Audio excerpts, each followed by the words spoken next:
Мифтахетдин Акмулла. Башкортларым, укуу керек.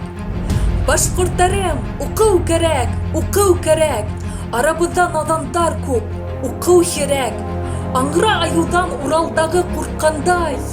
Эй тугандар, наданлыктан куркуу керек. Илтифат ет, укуудалыр шәрбәттәр. Яһиллыктан килә ятыр дур афәттәр. Укыгандар күктә усыр, һыуда йөҙөр. Юктыр унда әүлиәлек, кирамәттәр. Укыганга был донъяла шәләл булыр. Харам тигән күп шәйдәр хәләл булыр. Ырык, дәүләт шишмәһен асам тиһәң, ғилем һөнәр берҙән-бер әмәл булыр. Алтыға берҙе ҡушып, хан ун булмай. Сәғәтте алға бороп, төн, көн булмай. Белемлелек арыҫландан көслө батыр. Шуға атланмай, һинең төшөң һис өн булмай. Рәхмәт.